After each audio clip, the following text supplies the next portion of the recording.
Once upon a time, there was a man in South India who wanted to get supernatural powers. Immediately our man set forth on a journey to Tibet. 1 week of intense practice. He could not sit, stand or sleep. Now he went back, all the way back to Tibet once again.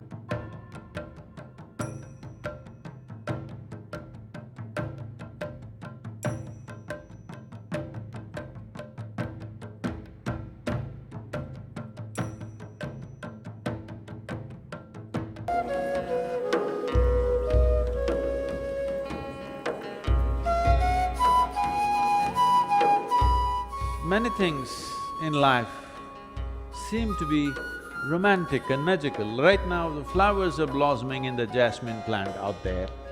Such nice fragrance, looks magical, romantic. But there is a science and technology as to how to make it happen. Yes or no? One who knows what the plant needs and does the right thing, only he will have maximum flower and maximum fragrance, isn't it? Yes? So if you want flowers in your garden, what do? Flower, flower, flower, flower meditation. No flower meditation needed. You don't even have to think of a flower. You have to think of soil, you have to think of manure, you have to think of water, you have to think of sunlight, no flowers. If you handle these things right, flowers will happen. Flower is a consequence, fragrance is a consequence, it is not something that you do. Similarly, meditation is not something that you do. If you handle the body, the mind, the emotion and the energy properly, you become meditative. If you try to meditate, you will go crazy. I must tell you one story. Once upon a time,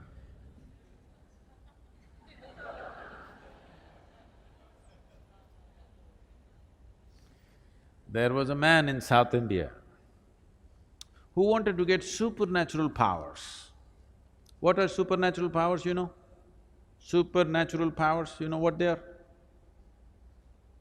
Somebody wants to walk upon water, somebody wants to fly without an airplane, everybody walks on the floor, so somebody wants to walk on the ceiling. Essentially, circus, they want to do something that nobody can do. So the man wants supernatural powers. He went from guru to guru. So many gurus he saw. Everybody said no. Then someone told him, these South Indian gurus, no good, no good. Because they're too conservative, they won't give you all this. I know a monk in Tibet where he has all the supernatural powers you want and he is willing to give it to you. Immediately our man set forth on a journey to Tibet. From South India to Tibet, walking across Himalayas, not an easy journey, but our man is determined. He wants supernatural powers. So he went all the way. He went to this monastery, the Buddhist monastery. The culture in the Buddhist monastery is very different from what we know here in South India. Here, people have been taught that Atiti Devo Bhava, that means a guest is God. If somebody comes to your home as a guest, you must treat that person like a god. Even if he happens to be your enemy somewhere else, when he comes to your home, you must treat him like a god. You must be saying in India, people see you and they're doing this because they want to treat you like a god. Because you come here, when they come to your place, they'll be different. But now that you're here, they want to treat you like a god. But in the Buddhist monastery, there is no such culture. If you go there, nobody will ask you who you are.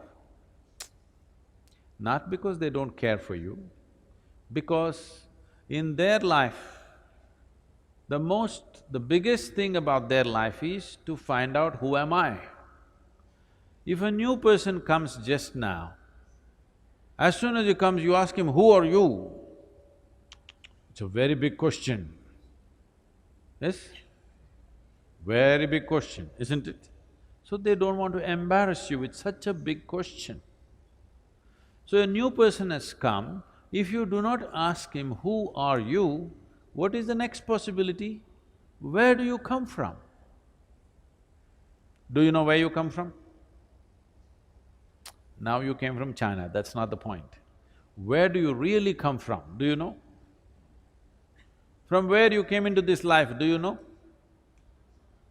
Do you know? No. Where is that? Mother. Okay, to mother's belly, where did you come? You really don't know where you came from, isn't it? So they don't want to embarrass you with that question either.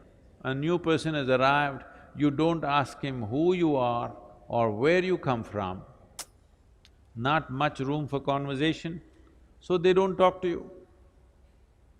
Lunch means there is a bell. If you want, you can go and eat. If you don't eat, nobody will force you because fasting is an important part of Buddhist life. If you are not eating, it is greatly respected, nobody will come and say, come and eat, because they think you're fasting. This is a strange situation for this man from South India. Because in South India, you must know this, if you go to somebody's home, it doesn't matter at which time of the day you go, you must eat. You tell them, no, no, no, I just had my dinner and came. It doesn't matter, you come to my home, you must eat. Because this is hospitality. This is a sure way to the hospital. Nobody asked him who you are, where you come from, come and eat, nothing. He just hung around. When hunger overtook him, he went and ate and just hung around. 1 day, 2 days, 3 days, 3 weeks passed away. Nobody spoke to him. After 3 weeks, the old monk who was there called him. He knows why this man has come. He said, what will you do with supernatural powers? What will you do walking upon water? After 3 days, a boat will be better, you know. I will teach you the way of meditation. With this you can live a fruitful life. Our man said, no, no, no, no, I don't want your meditation. You think to learn meditation I have to come to Tibet? In India, we know every kind of meditation. Don't you forget, Gautama, the Buddha is an export from India.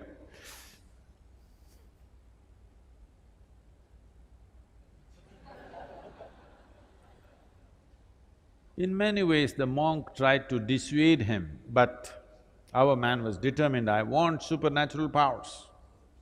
Then the monk said, okay, if you must have it, tomorrow morning, 4 o'clock, take a dip in the river and come here.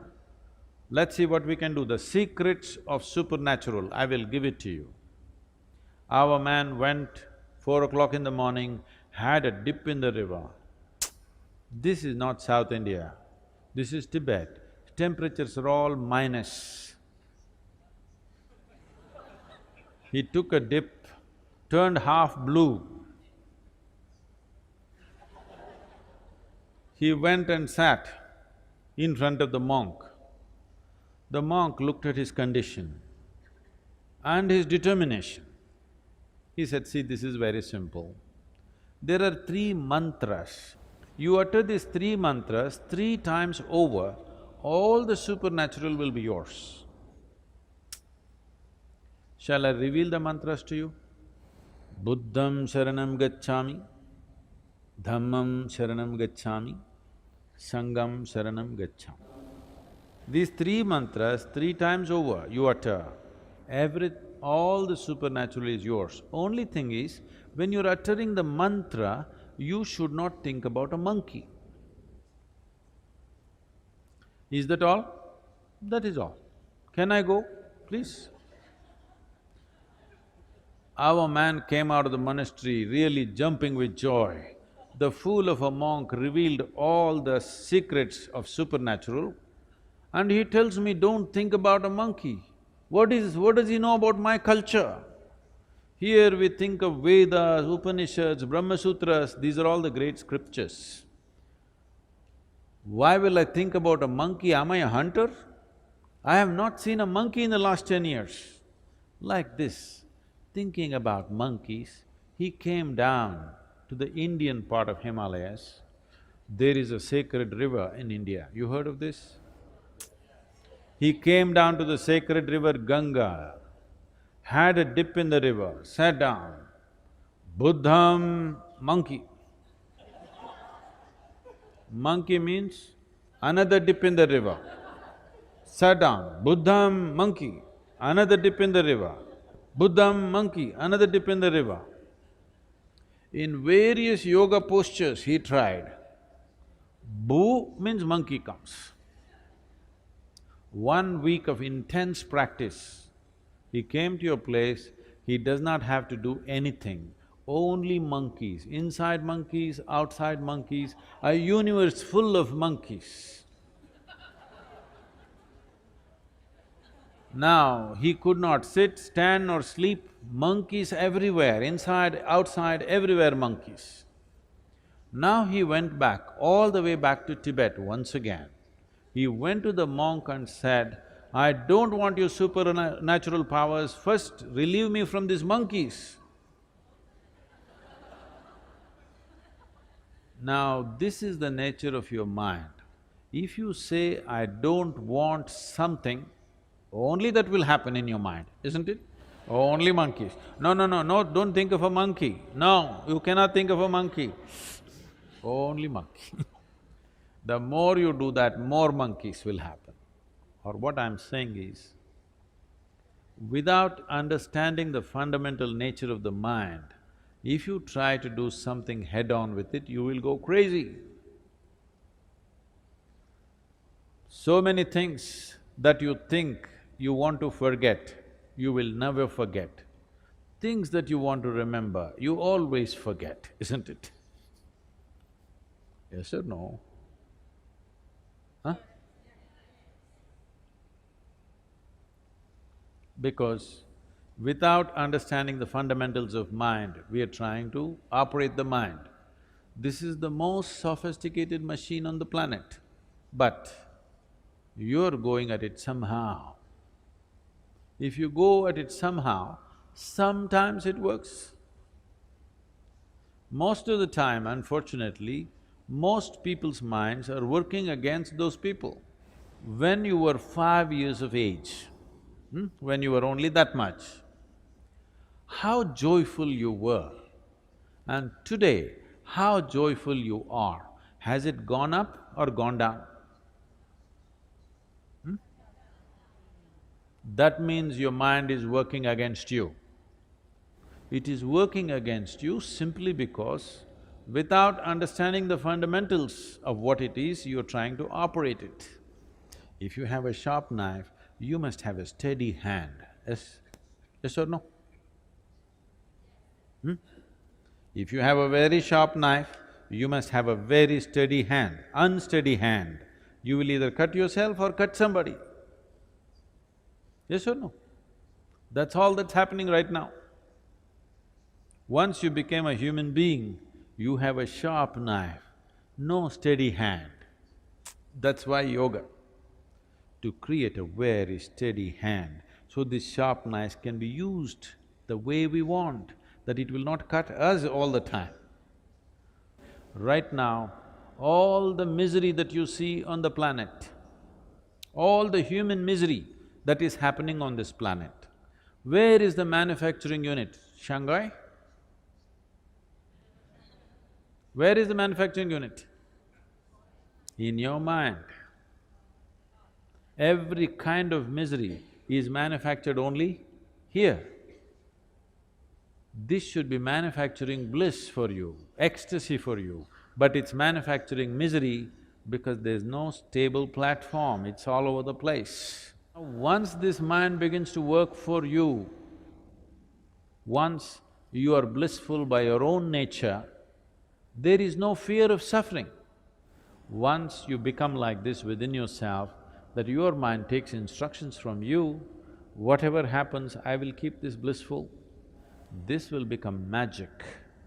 This will become a fantastic instrument of well-being.